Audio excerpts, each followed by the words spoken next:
To preface this, I am currently 19 going on 20. Due to a vindictive teacher, she manipulated the grades so I would have to repeat the 3rd grade because I called another student a brat for crying about wanting her mom. The context behind it is irrelevant, but the rundown is this girl thought because her mom was a teacher that she could cry her way into her mom's class.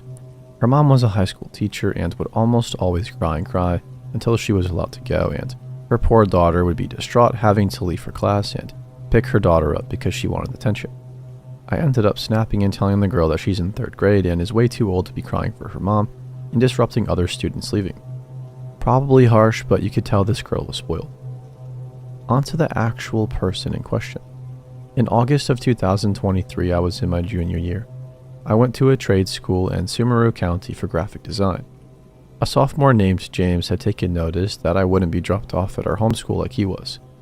He offered to drive me home. I don't know this kid well. I spoke to him a few times, but other than that, I wasn't buddy-buddy with him. I told him my mom prefers to meet people before just letting me ride in a random person's car, especially a guy. With me being 18 at the time, I told him that if he got into a wreck, I would be responsible as the adult in the car. After that, he really didn't bother me with anything. We still talked and could tell he wasn't neurotypical. It wasn't until my senior year that things got creepy. We exchanged numbers because I would sometimes help him with homework he didn't fully understand and give recommendations of horror channels on YouTube such as Reddit stories, creepypasta readings, or channels that cover disturbing videos like Hannah the Horrible or Nick Crowley or even Nexpo. Within a month, he found my home address. I never told him where I lived and he got dropped off way earlier than me. The way the homeschool worked was that all of the students on the west side of the Fontaine going into Solani would go to one singular middle school and high school, while students from East Fontaine going into Louis would go to another high school. I never told this kid where I lived, let alone a rough area. I started documenting everything at this point, no matter how big or small. In the next following months, if I would fall asleep on the bus, he would tap my headphones, snap them on my ears, kick my legs, shake me, or call my phone just so I would talk to him. In April, he asked me to go to prom with him, and I tried to tell him multiple times that I wasn't interested, and he tried to manipulate me, to which I just lied to him and told him that I had a family event that day. After that, I said something to the principal about him harassing and shaming people to go to prom, and he gave the most insincere apology ever. He worded it like it was a forced apology. I get a phone call the next day from him asking if my sister drove a red car and worked at Songo no Miya Coffee House. I quickly told him no and blocked his number. I went to administration, coupled with the fact that this kid would call to ask if I went to the Dollar General, went to work, or was at home, and told me thoughts he had about killing his mom's boyfriend, how he wanted to smash his teeth in and smacking his phone against the window, and tried to manipulate me into calling while he was having a panic attack and ranted about how my math teacher needed to be gutted because she was overweight and that fat women are ugly and horrible vessels for producing babies. And she's not overweight from poor diet. She has a medical condition that caused the buildup of estrogen. The worst was when he lashed out in anger about him losing his AirPod case and aggressively stomping on his AirPods, and literally foaming at the mouth. I went to the principal and liaison after this, only to be unable to talk, and they yelled at me for an hour about how I was being mean to a kid on the spectrum and that my information, my mom's information and my sister's information, are public. I started having a panic attack and called my mom. At this point, I was literally vomiting in the trash can in the conference room. My mom was pissed. She told me to call the sheriff's office after I get home. The sheriff actually went to this kid's house and told him to knock this stuff off, or he had every right to file stalking and harassment charges. The 180 Women's Shelter confirmed that what the principal and liaison did was disgusting and dangerous. So far I haven't seen him, and I still have his number blocked. Hopefully I don't see this little bastard anymore. To James, if you see this post by some chance, stay away from me and my sister. I hope your future general finds out about this stuff. Yeah, that's right. This dude wants to be in the army. Should I see him again, I won't hesitate to press charges against him, and I don't care if it ruins his life forever, because he's a danger to those around him.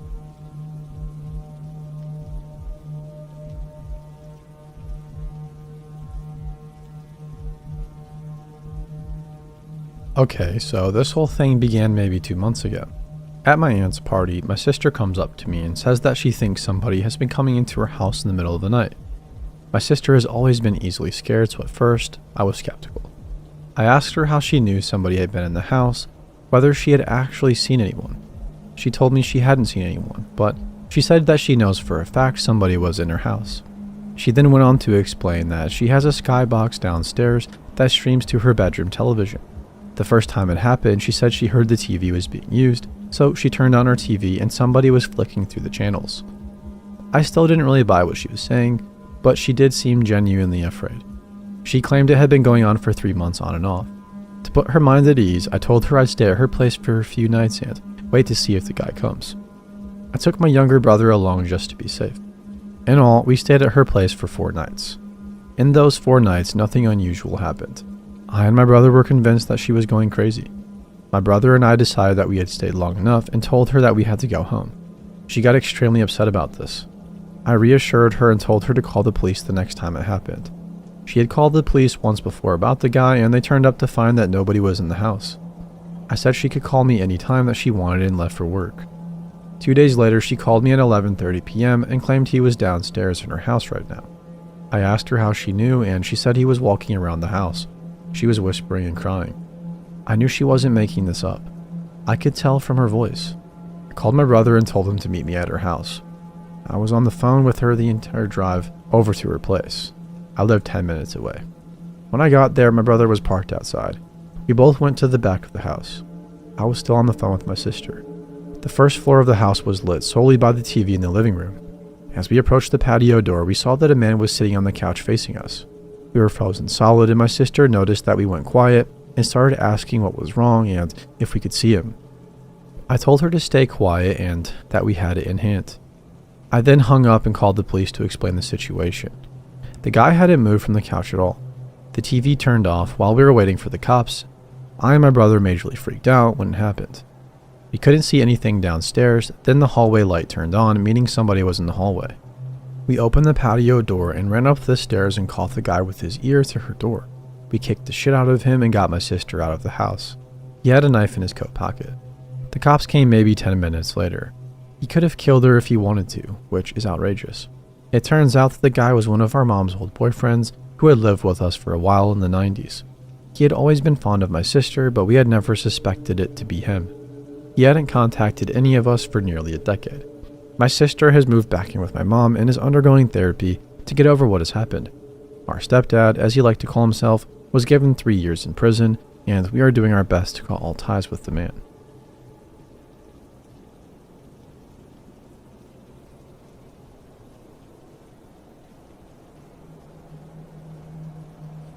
This story happened to me and my girlfriend, now fiance.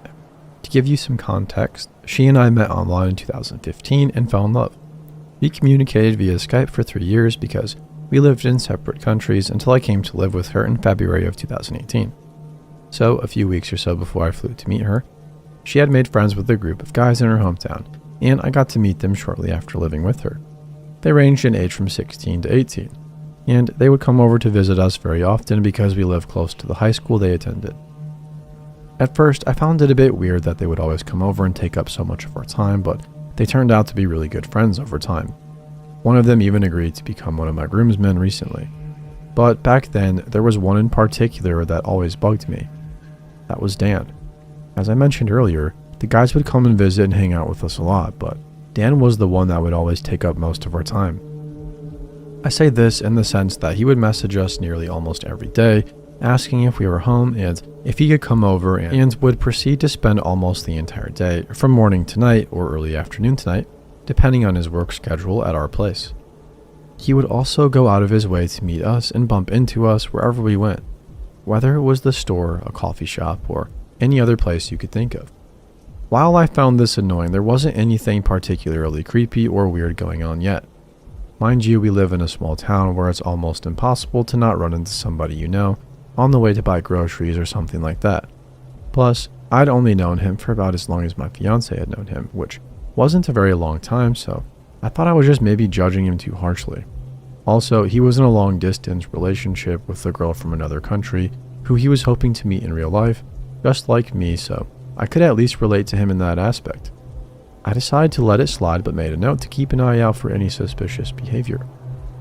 The problem seemed to start once he also tried to incorporate himself into other aspects of our life.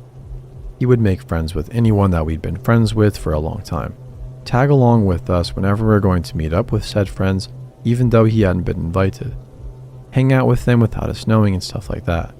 My favorite instance, and the one that made me become more suspicious of him, was one time when we were going to hang out with some longtime friends of my fiance. As the friend had finished her shift and we were getting ready to get into her car to drive over to her place, Dan suddenly shows up and joins us at their place uninvited. It was just so off-putting that he would invite himself over without our friends or even our permission. Then when we were done there and walking home, the three of us passed by his house. We lived further away at the time and assumed that he would go home, but nope. He kept tagging along with us with the excuse that he needed to buy something at the store, which was BS since all stores had been closed for over an hour and he knew it. So he kept walking with us until at one point when we were almost home, we put our foot down and told him that we were tired and just wanted to go to sleep as soon as we got home, and told him to go home. It took us 10 minutes to convince him, during which he would react to our requests with awkward and creepy silences until he finally headed home annoyed. My fiance, concerned that she'd offended him, asked if he wanted to hang out with us later in the week. What followed were various weeks of him coming over to our place, staying until late at night and slowly leaving more and more of his stuff at our place so he had an excuse to come over. I shit you not, he once brought over his PS3 with a bag of 30 or so games which stayed there for 3 months. It got to the point where people thought he moved in with us. He also seemed to have problems with all of our friends. Among other things, he would get into arguments with our friends and told one friend who was goofing around at our place once that he would kill him if he didn't shut up. He lied to us and made us believe that two good friends of ours wanted to report us to the police, lying saying that we drugged our friends. I mentioned earlier that some of them were 16 at the time. He allegedly hit one of our friends' girlfriends once. This was never confirmed, but I have no reason to believe it's a lie. It was like he wanted us all to himself and to isolate us from our friends. The last thing he did, which ended up being the key to us getting rid of him forever, was that he started dating my fiance's cousin, MJ. He broke up with his long-distance girlfriend under suspicious circumstances and started dating her. As a result, whenever MJ came to visit, Dan would come along as well. My fiance wanted to hang out with MJ. There was Dan. Even when he was dating someone else, his obsession with us never ended. One day when we were in town, we met another friend of ours, and Dan insisted that we hang out with that guy all day when we already agreed to do something else. When we refused, he and MJ ditched us to be with him, and that was when we had enough. We got into a huge fight later that day in the park with some of our friends as witnesses and told him off, telling him we wanted nothing to do with him anymore and to pack up his stuff and never show his face at our place again. This unfortunately resulted in my fiance and MJ not talking to each other for a long time. We had to move a few times since then, the most recent being February of last year, and we never saw him and blocked him on all of our social media and blocked him out of our lives. We know from friends that he tried a few times to ask around where we live, but our friends always have our backs and don't tell him. MJ and my fiance recently made up after she dumped him, and now that sour taste he left behind is for the most part gone. It goes without saying that we never want to see him again. Edit. Wow, I didn't expect to get this many upvotes, so thanks guys. I realize there are a lot of questions or gaps to fill in, so I will try my best to fill them in here. 1. People have asked if he had parents or what his home life was like and whether this might have affected his behavior. He does have parents, but I have no idea what his home life was like. All I know from friends and hearsay is that he apparently has violent tendencies and that his family had to move from his hometown in the past because he'd been accused of allegedly assaulting a teenage girl. I don't know if it's true or not, but considering what we've discussed here, I wouldn't rule it out. He can also be manipulative and tries to use people to get what he wants. He was 18 when we first met him and should be 20 by now. We found out recently that he moved out of his parents' house and got his own place now. 2. Some people have considered the possibility that he might have been in love or obsessed with my girlfriend. While I wouldn't rule it out, it was after talking to my fiance's cousin that we figured out another possible explanation. Dan loves to talk about cars, and he found out that my father-in-law likes to collect vintage cars, and that he'd recently gotten his hands on a vintage highway patrol police car. As I mentioned, he tries to use people to get what he wants, and he figured if he could get along with us well enough that he'd get a chance to ride shotgun with him or even borrow the car. There was no chance that would happen though, since daddy-in-law treats that car like his own son and would never let anyone else drive it, so yeah. Tough luck, Danny. 3. To the people commenting how weird it was that we were hanging out with 16 to 18-year-olds. First of all, yes, we do have lots of friends our own age, and we do hang out plenty with them as well. I'll admit I found it weird myself at first when they would always come over and want to hang out with us, and I was concerned about whatever rumors might start floating around. But the more I got to know them, the more I understood that they were pretty down to earth overall. Yeah, they could goof around a bit when we were hanging out, but for the most part, they were surprisingly mature for their age. Also, they would always ask first if they could come over, and they trusted us enough to confide in us with whatever was on their mind. Also, their parents know us and trust us as well, and they didn't feel the need to keep it a secret that they were friends with us. One friend's mom had recently died of cancer at the time, and we had found out from his father that he seemed happier and less depressed about it whenever he came home after spending time with us. Besides, we like to consider our home a safe space where anyone is welcome, regardless of age, gender, race, etc. Well, not literally everyone, but you know what I mean. And while in hindsight, that might have been part of the reason why somebody like Dan slithered their way into our lives, as long as you're respectful and kind, we wouldn't have it any other way.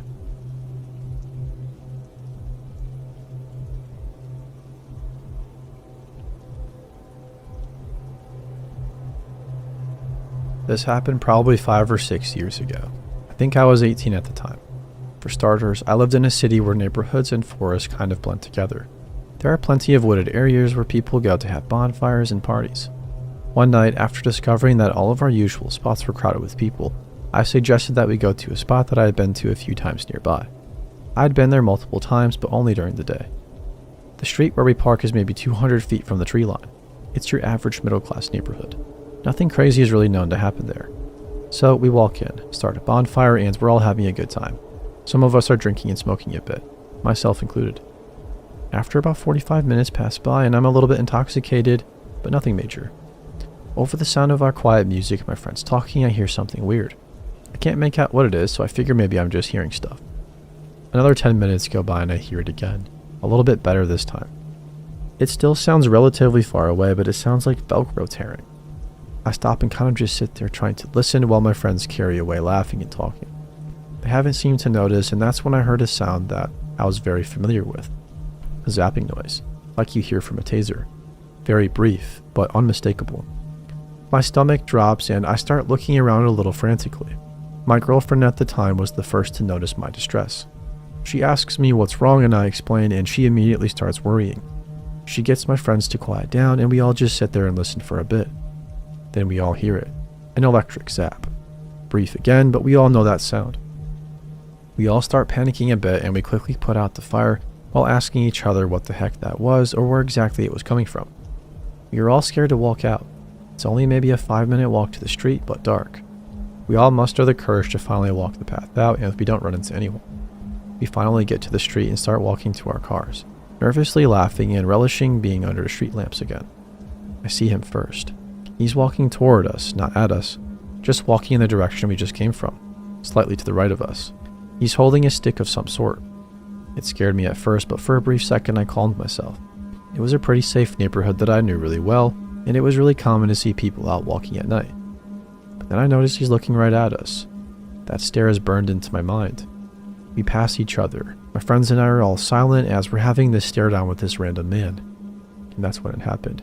He doesn't break eye contact, holds up the pole, and smiles this creepy smile. His eyes are open so wide. The end of the stick lights up bright, and that same zapping sound happens again, much louder this time. He's holding a cattle prod. We live in a city, no farmland nearby, no reason to have a cattle prod. My friends and I are silently shitting ourselves as he walks past us, maybe 20 feet away, and goes straight into the woods without a flashlight or anything.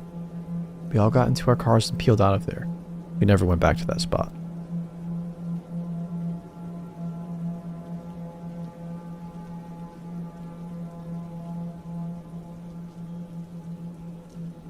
Two years ago, when I was a sophomore in high school, I started dating someone, Grayson. Our relationship was very explosive and toxic, but that is not what this story is primarily about. Grayson's dad always gave me the creeps. I believe in a way he was a pathological liar. Here's some background. Tim is really full of himself. He believes he's established his own businesses and thinks he's come up with innovative war tactics that the government is using thanks to him. I also have reason to believe that he was dishonorably discharged from the military. Grayson always told me that he left the Air Force to come home and be with his wife. He doesn't have his uniform. He doesn't have any paperwork regarding this. However, leaving because your wife misses you isn't a valid excuse in the military. At first it seemed innocent, such as giving me and my mom his cell phone number in case we need to be in touch. Grayson was always bad about ignoring texts from his dad in school, so I'd find him and tell him his dad was waiting outside for him. But it got kind of weird. He would go out of his way to text me and my mom for non-Grayson related matters. He would often invite me over when Grayson was not over to do things such as Grayson's laundry or to bake cookies, or to even wait until he gets home to surprise him. My mom never let me, nor did I really want to go because I knew this was weird. Anytime Grayson and I were on the phone, his dad would start saying really mean things to him, yelling at him, calling him all kind of names. It always made me uncomfortable because I'd come around and his dad would act very different. He started treating Grayson and me anytime like we were on playdates, like we were children. He would often remark about me being his stepdaughter to strangers, and this man could talk.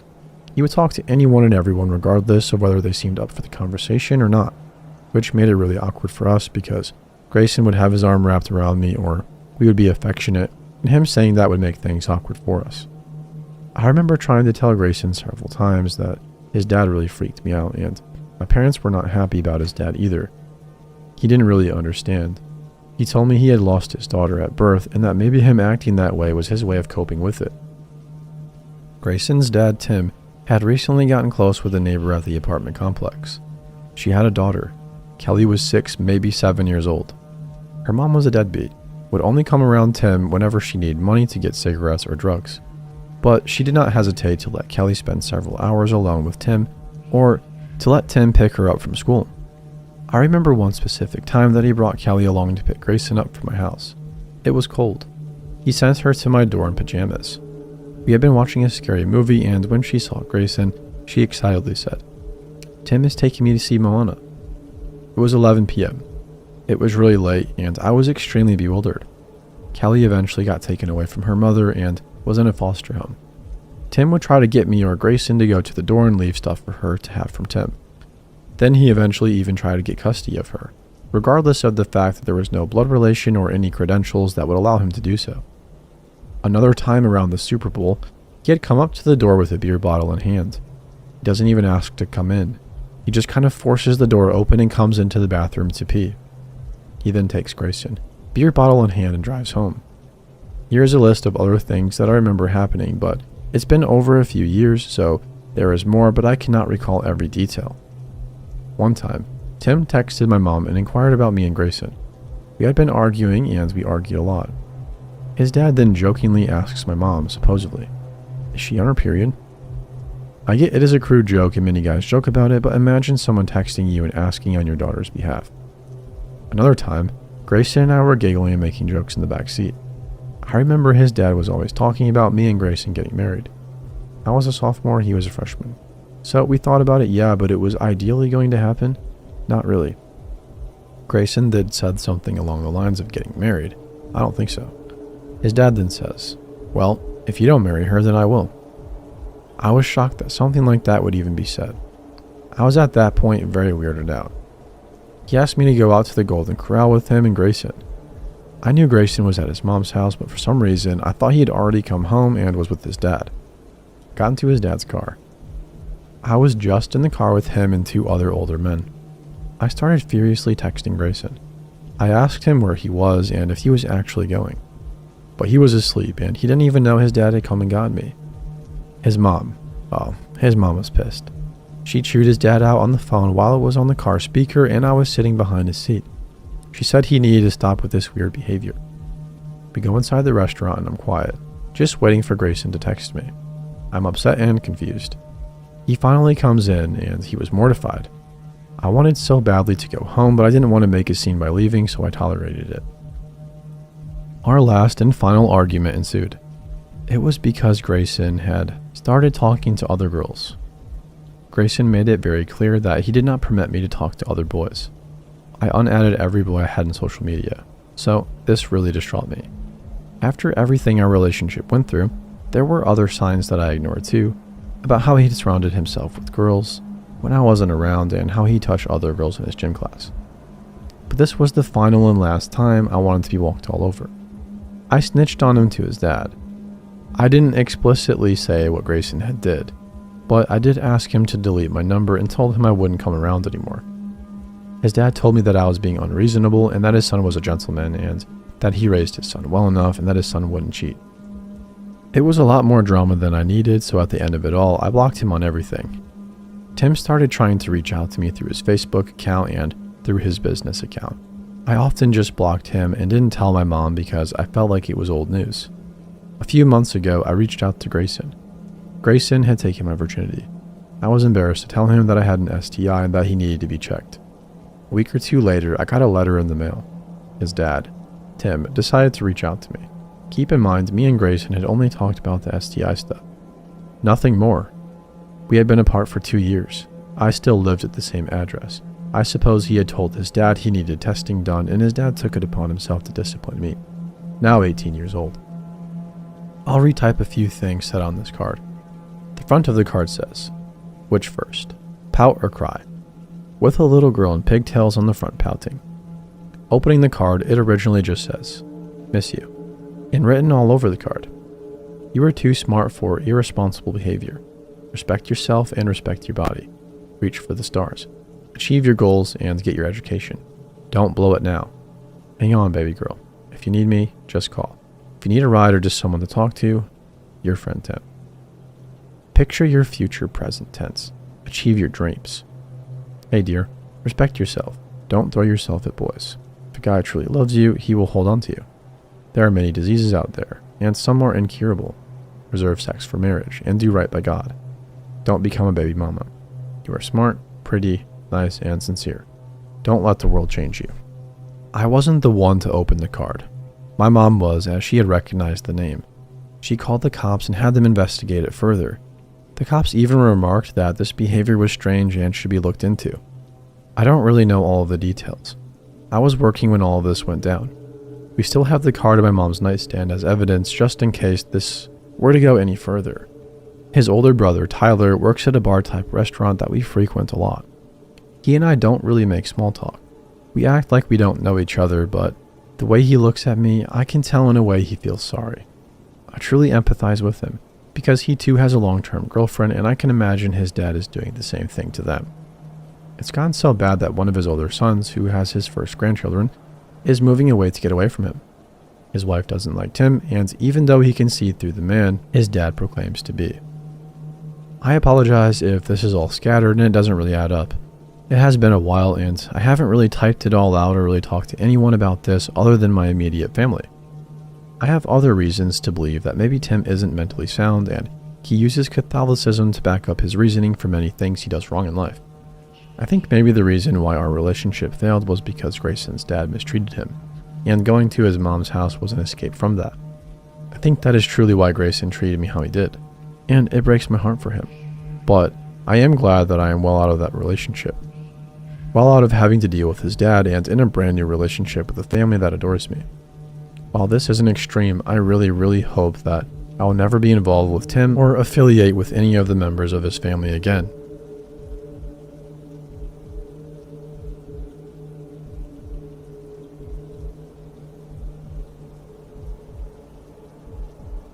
After following this subreddit for a while, I always end up thinking back to a situation that happened to me in my childhood.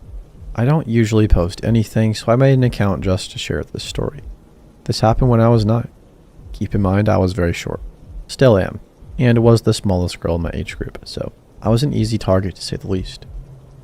When I was young, my family moved us from a third world country in Asia to a western safe country. During that time, foreigners weren't that widespread here, so in fear of being discriminated against, my parents weren't fond of asking for help, even from police. This is important later. My family was not well off, and to keep afloat, my parents had to work very long hours, often leaving me home alone for a few hours after school. I had been walking home from school with my neighbor Dan, who was my age, when I noticed he kept looking behind us with a troubled expression on his face, as if something were wrong. Every time I turned around, though, I saw no one. Whenever I asked him what was up, he just dismissed it and said nothing. Thinking back on it now, I think he didn't want to scare me. I brushed it off as Dan playing a prank on me though, and we went home even though my gut was telling me something wasn't right. After about 20 minutes of being at home, I suddenly hear a loud knock on the door. This was very unusual as nobody usually visited, so to me, this was already a huge red flag. I crept to a window that had a view of the porch and discreetly lifted the corner of the curtain to see who it was without being detected. I saw a tall man around mid to late 20s with short hair, and he was wearing a long black coat with black pants. What scared me was his demeanor. He looked very tense, almost angry, and was glaring at the door very hard. I barely saw him blink. All the while, he was constantly knocking. I watched him for a couple of minutes until it seemed like he was leaving. I immediately called my parents, and they told me to never answer the door, that it was probably a door-to-door salesperson or something. I thought that maybe they were right until the knocking soon began again. Only this time, he was pounding the door, almost as if he wanted to break it. I was so terrified. He kept pounding, and after a solid 10 minutes, he shouted, "I know you're in there, little girl." I nearly lost my shit. I frantically kept calling my parents, telling them what I heard, and I think this man was going to try and hurt me. My parents, not wanting to get in trouble for leaving a 9-year-old home, the legal age here is 14, to be able to stay home alone, didn't want to call the police and kept telling me if I just hunkered down into the room furthest in the house and waited, he would go away. Now, to be fair, my parents aren't horrible or uncaring. The house is built solidly, and there was no way of entering or exiting except for the heavy front door where the man was. Even the windows weren't easily accessible. But all this meant to me was that I was trapped. I remember crying so hard and being terrified for my life, but trying to be silent, just in the off chance the man could hear me. By this point, the man kept alternating between pounding the door and staying very still and silent. I knew this because I kept creeping back to the window, hoping the silence meant he went away, but he was always there, giving that same intense, hateful stare as if he wanted to make me feel it through the door. It felt like he had been standing there for hours, but in reality, this whole ordeal lasted about 20 minutes. Thankfully, after that 20 minutes, I heard nothing and couldn't see him either. Not long after that, my mom came home early to check up on me. She checked around the whole house and the surrounding area and even asked the neighbors, but the man left no trace and nobody else had seen him. The only sign he was there was a couple of scratches on the door. When Dan was questioned by the adults, he just said that he noticed a man following us from near the school area, but the man kept his distance so he couldn't get a good look at him. He also wasn't sure whether it was just somebody who happened to be walking the same way as us, so he didn't want to say anything. We never found out what the man wanted with me. After that, I wasn't allowed to be home alone for a long time. Instead of going home, I'd go to Dan's house after school until one of my parents picked me up. As far as I know, I never saw the man again. Honestly, I wish they called the police because after that day, I became permanently paranoid about strangers. To this day, I still get anxiety if somebody knocks on my door, even if I'm expecting someone.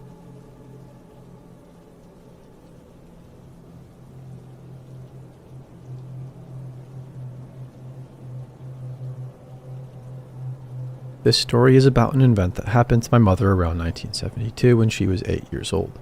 She told me about it since I was young, and she truly thinks about it and is affected to this day. To set the scene, both of my grandparents ran a restaurant and gas station in our hometown. They have always run a business of some type since the 50s. This means that a lot of days my mom would have to take the school bus home and stay by herself if my grandma had to stay and help run things. Usually no more than an hour or two. My uncle, her older brother, would usually come home on the bus with her, but he was a little bit older and sometimes had football practice, so was the case on the day of the event I'm getting to. My mother arrived home on this day, let herself into the house, and put away her things. She had just recently received a new puppy and knew the first thing that she needed to do was take the pup out to the yard to use the restroom. She wrapped the dog in a white towel. This is important, and walked him outside. As she put down the dog, she shook its hair out of the blanket, flailing it about in the wind. It's then she noticed the neighbor's son was staring at her from across the street. This guy was in his late 20s and was known to be very strange and mentally ill. Though in the country, mental illness seems to not always be recognized. He would always do psycho stuff like killing the neighbor's pigs or skinning stray cats and hanging them from a clothesline in their yard. Real sick stuff. My mom said he always creeped her and everybody else out. She said he would stare at her when she would play outside and made her feel generally uncomfortable. She said he appeared out of nowhere in his yard that day, and as she shook out the blanket, he had begun grinning and waving. Feeling more than a little shocked, she picked up her pup, went inside, and locked the door. She began to do some homework, and after about 5 minutes of work, she heard a loud knock at the door. She slowly walked to the window to see who it was. She knew it wasn't my grandparents because of course they had keys. As she opened the blinds, her eyes locked with those of the creep from across the street, like he was already looking in the window. She jumped and said she screamed like just a little bit as she shut the blinds. She walked to the door and made sure it was locked. She said he just continued with a slow continuous thud on the door, almost in a rhythm. Then she got really terrified as he began speaking to her through the door. "Hi, sweetie. I saw you with your dog. Let me in to see him." She was obviously in shock. "Come on, let me in, sweetie, please. I want to see the puppy." In full freak-out mode, my mom screamed, "You need to leave now. You need to go back to your house. I don't know you." But he kept knocking. I can see the fear in my mom's eyes when she describes that part, and it gives my whole body chills. He said, "Damn it, let me in. I saw you waving your flag of surrender."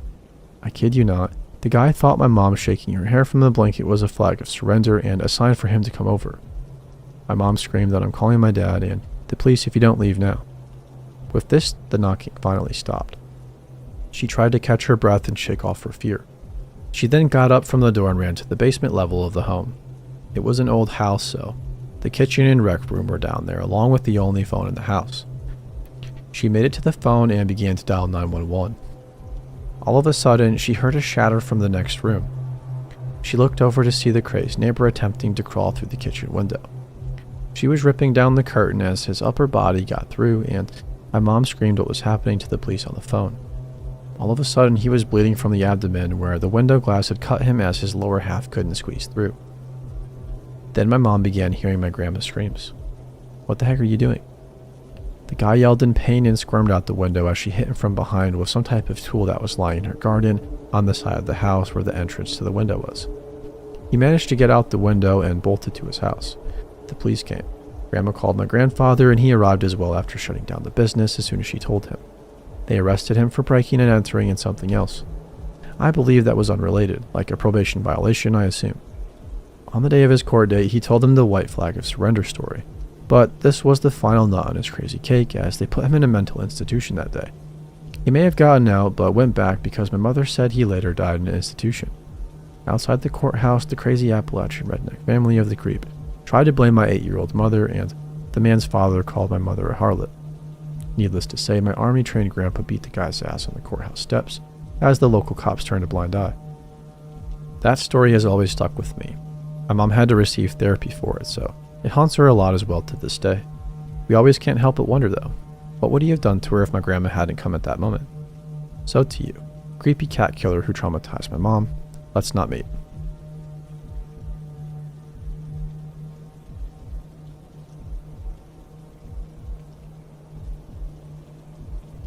This happened a few years ago when I was 13. I was somewhat popular in school at the time, and I had around 4 very, very close friends. Rose, Lynn, Noah, and Zach were the main ones. We went on many adventures around that time. Camping, road trips, and the beach. Noah's family was pretty wealthy, and all of our families were pretty lenient with rules. One day, the summer before 8th grade, we went on a camping trip with Lynn's older sister, Margot, and Zach's older brother, Todd. So there were 7 of us. Lynn, Zach, and I were 13, Noah and Rose were 14, and Margot and Todd were both 17. We decided to go camping in a nearby forest, around 20 miles from Noah's house. It was pretty much in the middle of nowhere. Noah's house and his neighborhood were the closest homes, and there were no signals for phones or any electronics. We get to the spot easily and without problems, and we make camp. The girls are in one tent, the boys in another. Maybe it was a bad idea to have 17s, ages 13 to 17 with no phones in the woods, but our parents were lenient, like I said, and confident that we would be fine since the woods were not known for anything bad or dangerous. So we set up the tents, go swimming in a nearby lake, and come back and make dinner over a fire, which was about 20 feet away from the tents, which were about 4 feet away from each other, by the way. We have s'mores and do all of those stupid camping things before Lynn and Margot announced that they are going to sleep. That left Todd, Rose, Zach, Noah, and me as we joked around, told some scary stories, and just overall had a good time. Then Margot walks up annoyed and tells us that whoever it is messing with the side of the tent should stop. Keep in mind nobody left the group and tents were far enough away to not bother anyone in the tents.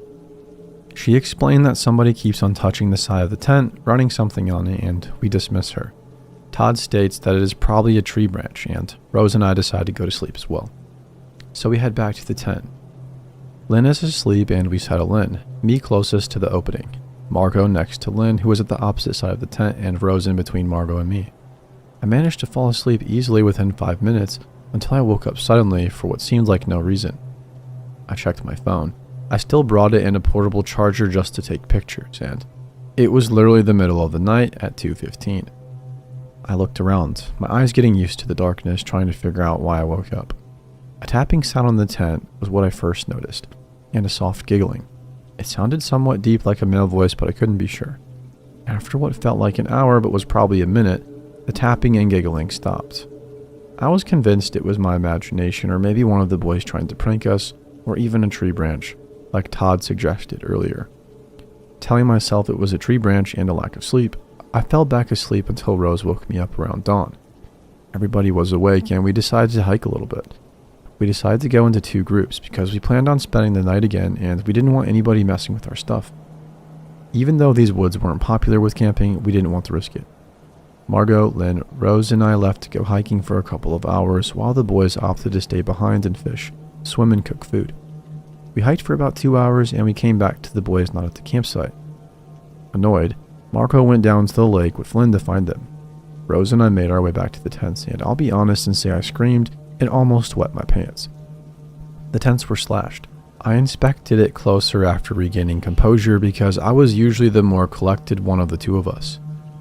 It seemed to be made with a small knife as the cuts were small. Our tents were made of a material that was pretty hard to cut into, and it seemed like the person had a pocket knife, I guessed.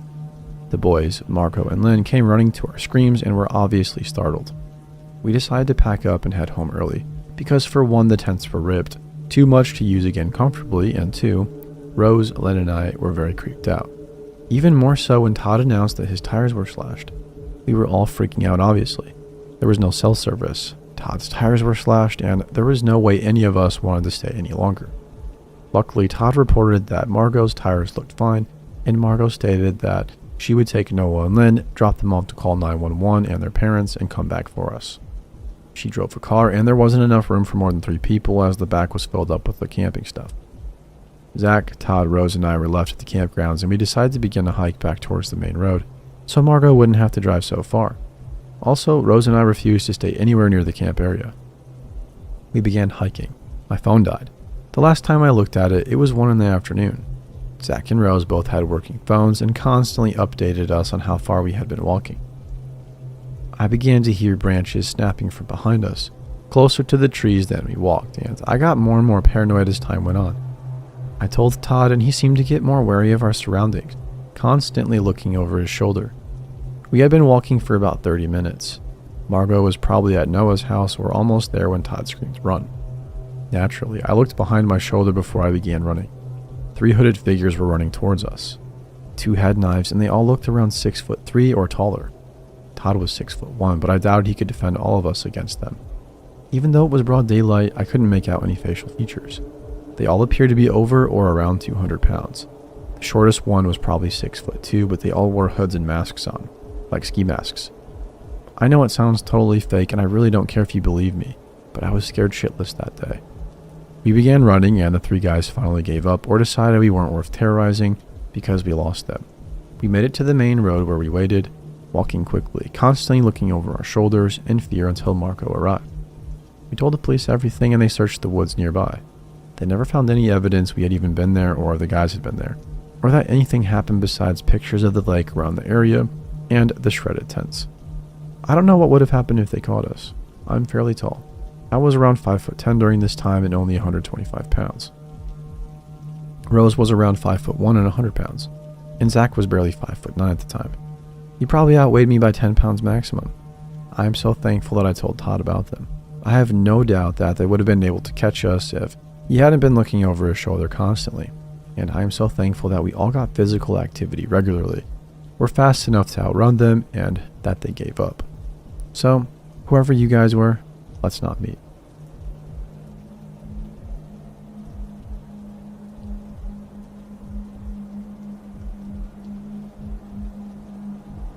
I'm a petite woman, and when I was 24, I worked at a pharmacy and convenience store for about a year as a cashier. I had many weird encounters because people were sometimes behind in their medication doses when they came in to pick them up, mostly harmless. The shifts were usually just one cashier and a supervisor, with the supervisor in the back of the store and the cashier alone up front. This happened close to Halloween at about 9 a.m. on a sunny, innocent day. I was just chilling at the cash register, waiting for customers when a man came in and stood in the aisle across from the register and just stared at me for a good 5 minutes. I didn't realize that's actually what he was doing until he made eye contact and he didn't look away. He was huge and reminded me of Tyler Labine's character in Tucker and Dale vs. Evil, just not the least bit charming. I immediately called my supervisor up front over the loudspeaker, and the guy walked down the aisle towards the pharmacy. When my supervisor appeared, I'm not being mean, but she was morbidly obese and had bad knees, so she was very slow. I told her what happened. She downplayed it, didn't look for him, and said to just call her if he did anything. Comforting. When she was gone, the man made a loop around the store and came right to my register with a bag of Halloween candy and nothing else. I tried ringing him up quickly, but he started asking me ridiculous questions about our savings card program and insisting he sign up. I slid him a pamphlet to fill out his information because I did not want to speak to him more than I had to. He just stood there holding the pen and staring at me, then suddenly asked if I knew how trick-or-treating originated. I didn't have the time to answer him before he started describing how back in the day, that men ruled the country, and that they would go house to house every year on Halloween and demand the daughters of every age to be handed over so they could assault them. That was trick-or-treating in his mind. As soon as I heard that word, I said, "Get away from me," and walked to the other register and called my supervisor loudly over the speaker because he was blocking my way to the bag. He knew she was out of shape and slow, and he didn't flinch as he followed me to the next register and started talking about how all women are bitches and are meant to serve men sexually. He noted my wedding ring and said that my husband could also rent me out for sex because it was his right, and so on. I was shaking and considering jumping the side of the register to put some distance between us so I could run. Luckily, the male pharmacist heard the panic in my voice and rushed to the front of the store. He saw the man and shouted, "Jake, get the heck out of here." The man, Jake, just stared at him as he calmly walked out, and it was so scary and stupid at the same time. It turns out that Jake had been a regular customer till he stopped picking up his medication. Instead, he would just come in and harass female workers, and he'd been on a police enforced ban for over a year. The person who helped me, Mr. Pharmacist, called the police and the store manager to bitch her out for still scheduling girls alone after everything Jake did in the past, such as ripping a toilet seat off one of our toilets and threatening to beat a girl with it who used to work there. I quickly transferred to a different location because I just could not get over it, and the manager kept scheduling us alone. The police only watched the store for a week. Jake, just now.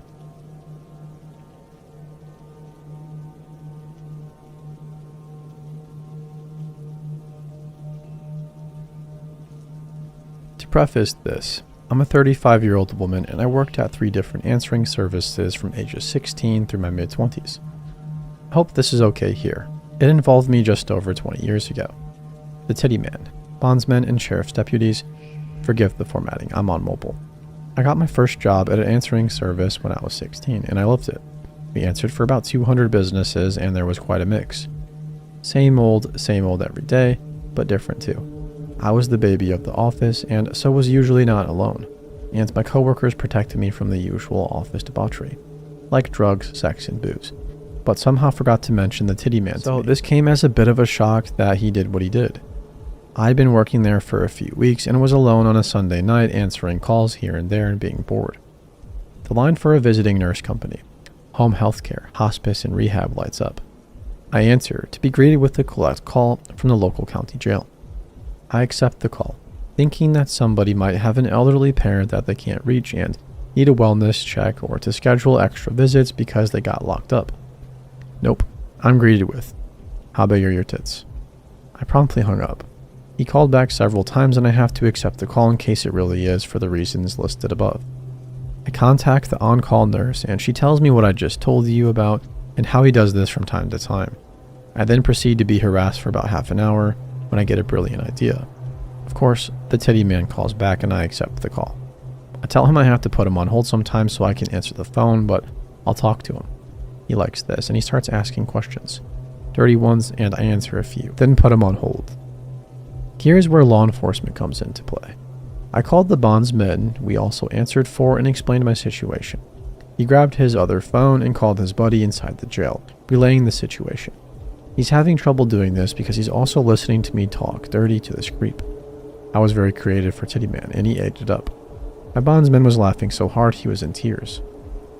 Since the Titty Man was calling from inside the overcrowded jail, they couldn't pinpoint him just by being on the phone. Deputies began shutting down banks of phones one at a time. When the call cut off mid-pervy spew, the officers checked who was on that bank. Lo and behold, there was Titty Man. He was in jail because he, surprise, was making obscene and harassing phone calls. Who would have thought? Deputies took him into custody with new charges, and he got another 18 months or so tacked onto his existing sentence. The idiot was fairly short of the door too. Means he was close to release without supervision. My story doesn't end here, however. Several years later, I was working at another answering service and he called. Same company and everything. My old service had closed. I informed the on-call nurse, same one as before too, and they ended up pressing charges on him again.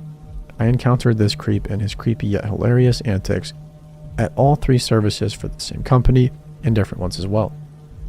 It's been 20 years since I first encountered the Titty Man, and I no longer do answering service work, but I have a few friends that still do, and the creep is still at it. I hope you get a kick out of my story. Edit. I forgot to mention that he did this on a recorded line, and I told him I was 16 during the conversation. I wonder what the judge thought about that.